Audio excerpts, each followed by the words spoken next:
Welcome to the Seasons of Singleness podcast. I am your hostess with the mostest, Tiffany Sneebrose. Seasons of Singleness.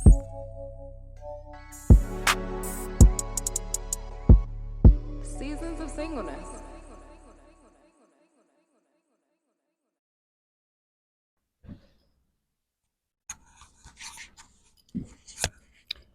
Hey y'all, welcome back to another episode of Seasons of Singleness, the podcast, uncensored. I am very happy to be here.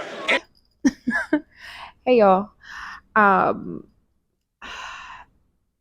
where do I begin? So when we left off, we literally were just talking about, kind of losing yourself in relationship, right? So what I've found, that I do, and one of my toxic traits I would like to say, right, or go on a record by stating, is that when I am in relationship, I am all about the relationship. Like I am literally all about the person. And again, just going back to the fact that I literally was like, I've been played with before. I don't want to be played with again. So I'm gonna go after what it is that I'm looking for. And I did that. Right. So in doing so, it's like, okay, yeah, what we got going on, what we doing, what was said, all that wrapped in one, like encompassed in one. But the thing about it was, like, when I am in, first of all, none of that makes sense.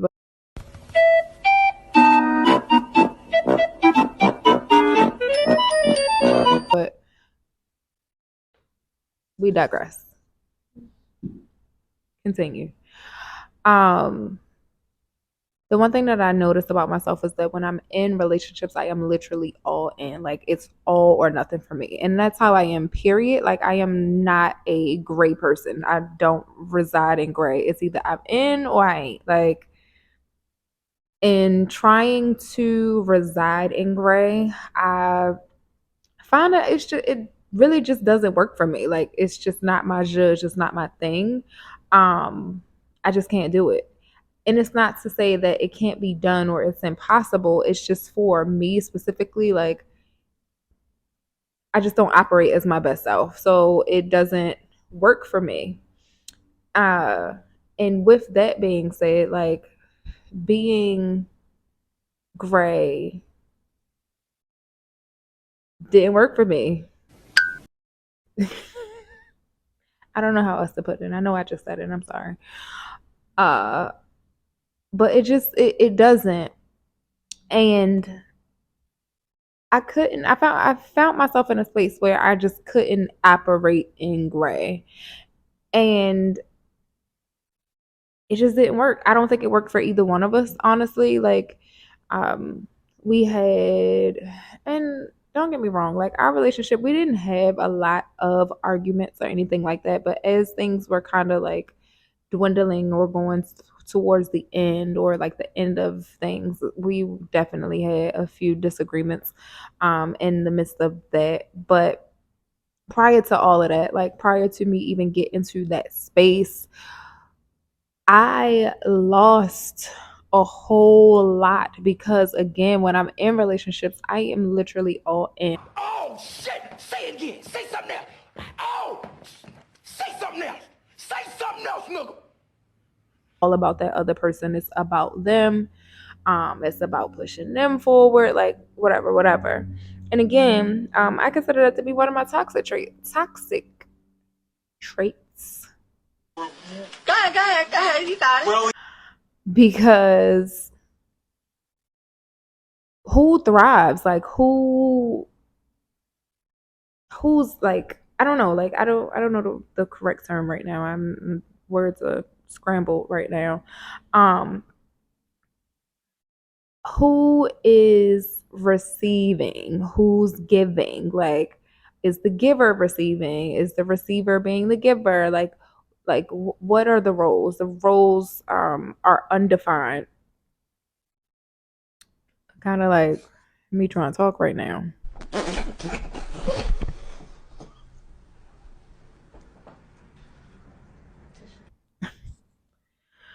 Um, but for me, like it just wasn't hitting. Like it wasn't given.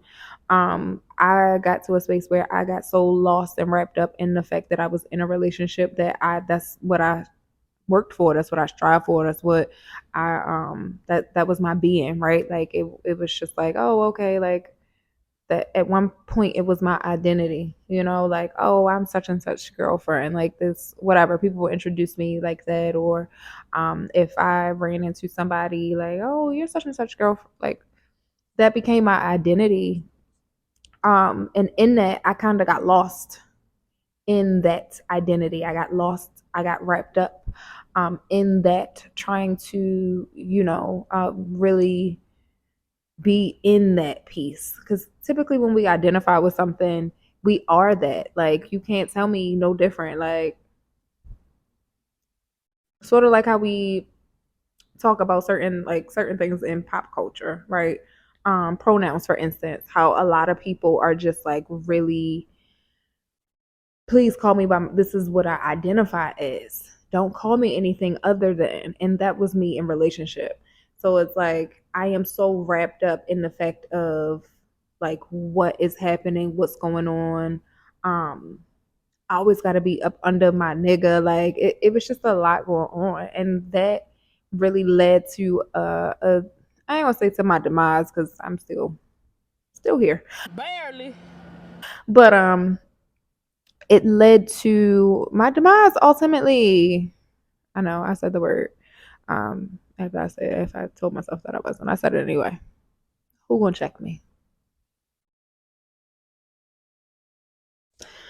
But but no. So it led to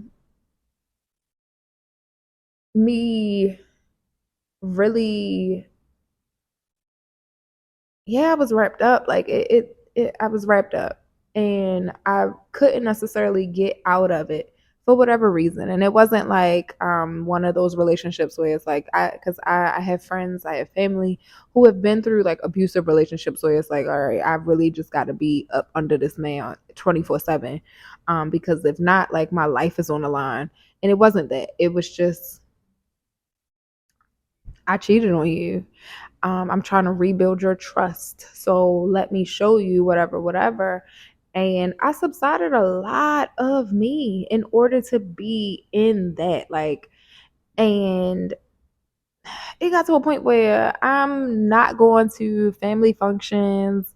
I already told y'all that I wasn't necessarily going out with my friends or like doing stuff that normal college girls would do at that time. And I'm young, 18, 19, 20. Like, I should be experiencing life. And again, it's not to say that I wasn't necessarily that I wasn't experiencing life or that I was sheltered from certain things, but it was, I'm making a decision, I'm making a conscious decision not to indulge in certain things out of disparity or, for my relationship. And I ain't need to. I did not need to. Like, I ultimately didn't need to. For what? For why? And I get, like, I understand, like, the concept of when we're in relationships, sometimes we feel like we are possessive of people, right? And when a person kind of neglects certain areas or they neglect to do something, we feel like, okay, well, or me anyway. I feel like when folks are neglecting me in certain ways and instances, and this could also be one of my toxic traits, then that means I need to show up more. I need to be more present. Like that's the one thing that clicks in my mind automatically. Like, oh, okay, well, they're neglecting me. So let me show up more. Let me show up. Let me be present. Let me be in the moment with this thing, entity, person, whatever. And really like show you I'm here, baby. And in doing that, I lost so much. I remember like really like people talk about being on autopilot, like living your life on autopilot. And it was a book that I just read, was talking about like you are driving. It gave the analogy of like driving, but imagine you driving this car, right? And the car is your life. Like you on this road, you on this path, you're doing exactly what it is that you need to do for yourself, whatever. And the things that we see are like instances, things that we see in our mirror are like instances in our lives, but you are driving, but you're also in the back seat. And it's like your car is on autopilot. You feel like you've taken a back seat of your life when you're supposed to be the driver. And I feel like I done fucked that all the way up.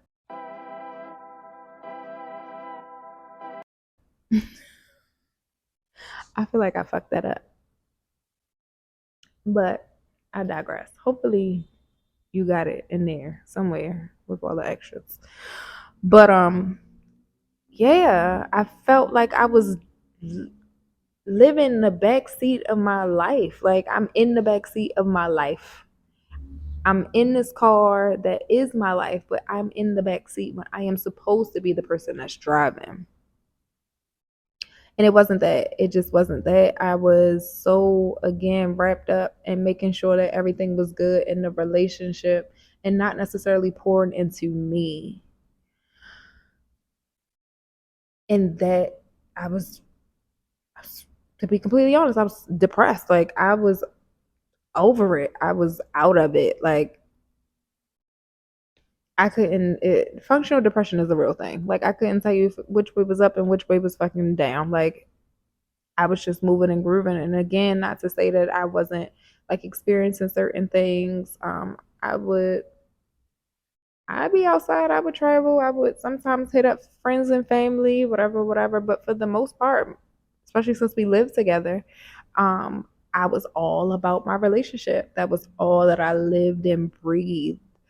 And of course, again, it wasn't anything that he said or did that really just made me that way. It was something I thought that I needed to do. It was something that I thought that I had to do in order for this relationship to be successful. And it necessarily wasn't. One of the biggest lessons that I've learned in that specifically is that number one, we don't have possession over people. That person is not yours. Like, yeah, that may be your person, but that's not your person. You get what I'm saying? People are not things that you can possess. So no, they're not gonna listen to every single thing that you say. They're not going to be perfect all of the time.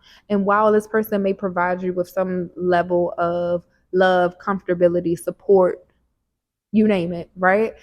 They're also going to provide you with some disappointment. They're also going to be times where they can't support everything that you do. Does that make them a bad person? No, but it also does not make them it shouldn't make you possessive over them.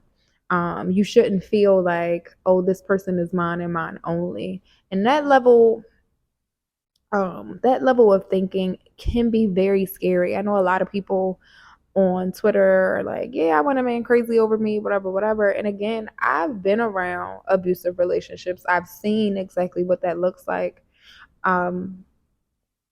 And that shit ain't for the fucking faint of heart. It's not for the weak. That shit ain't for nobody. I wouldn't wish shit like that on my worst enemy. Like, that it's scary. You never know you don't know which way is up. Like, shit is hard. It's really fucking hard. And the first sign or instance of abuse in any form of fashion, I am getting the fuck out of there. Because if you can do this, you can do something else. Ain't nobody got time for that. But I don't want a possessive type of love. Like I realized that in my singleness, like I don't want a possessive type of love. Of course, like yeah, it's funny. Like yeah, people again laugh at the fact like, oh yeah, I got a nigga that'll knock my head off if I go outside or whatever, and living on the edge around that. Yeah, it's all fun and games until a nigga really knock your fucking head off. And then what? then what? Yeah, no, I don't have time for that, because another one of my toxic traits is I fight niggas. No, ma'am. No, ma'am. No, ma'am. Fight niggas, I cheat back. Like I don't give a fuck, and I am being delivered from that. Um, God is working on me. Uh, yeah, but when you are in a space of like losing yourself, you kind of get a sense of desperation, right? So it's like I am desperate to find my next. I'm desperate to figure out what life is like outside of this, or I'm desperate to the fact that you would literally lower your standards because you're so unhappy with whatever situation is going on right now. Like whatever's in front of you, you're just like, fuck it. Like this person winked at me, or this person is all in my DMs and he's being consistent.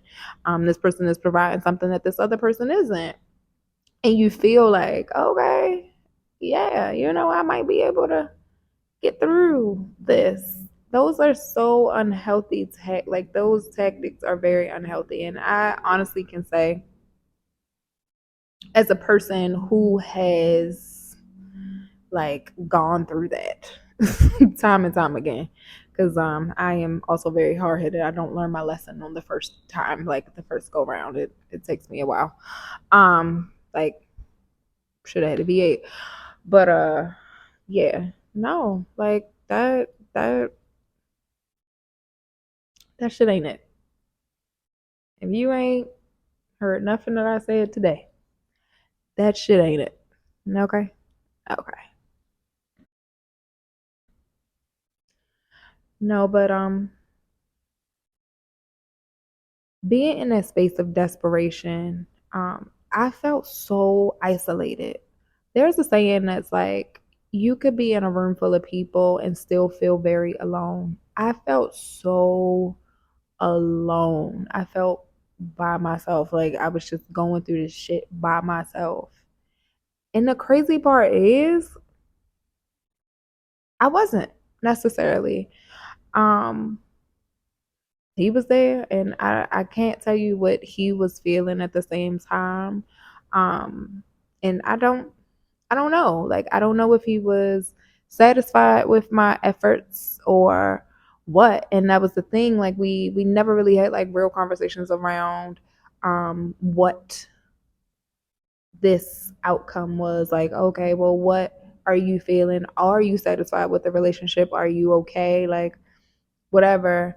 Again, we were very young, very young. So these are things that you typically pick up and learn and kind of mold to fit the lifestyle that you're living. But it me and my overthinking self, like I don't know. So I grew into a very serious depression, functional depression, because I was still able again to put on a brave face and go out here and beat the day, right? But it got hard. It got hard. I lost touch in faith, and I grew up. My grandmother was a minister, so I grew up in church. My aunt was very instrumental in my life, in my walk with God, especially at a very young age. She kind of showed us like what that means and what that looks like. We did vacation Bible school, like the whole nine, right? Um, and I lost my faith. I lost sense of self, because again, I'm so focused on the relationship. I'm focused on meeting the needs of this other person, and I'm not focused on meeting my own needs. I'm not focused on cultivating my own gifts, but I'm so focused on, okay, well, what are we building together when we ain't building shit? And granted, it's not to say that I am ungrateful or unappreciative for all of the things and sacrifices that my ex made or did for us. It's just, for me, like when people say, um, are you looking for a breadwinner or whatever. I will never, ever, ever, because I've already set myself up for failure like that. I will never set myself up for failure like that ever again. And it's not to say that I don't want a person or my person to be the breadwinner of whatever. I would absolutely love understanding what I understand about finances.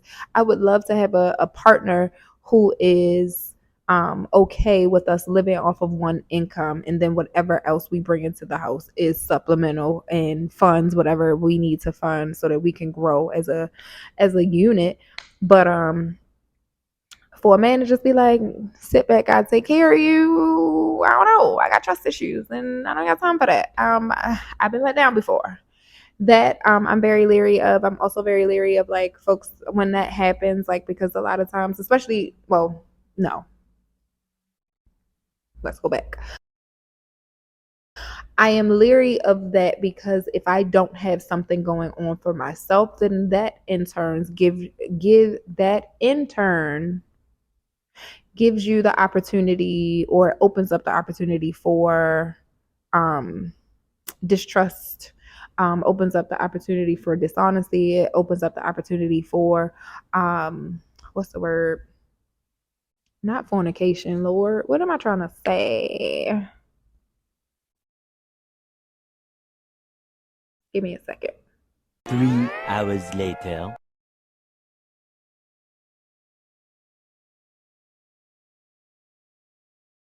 It opens up the door for you to step out. It's a shame. I still couldn't find that damn word. But it opens up that door, like, for you, like, cause you feel like, oh, I'm the person that's doing, I'm holding on to everything. So I have the right to do exactly what it is that I want to do. It opens up the door for disrespect. And I don't want to be disrespected.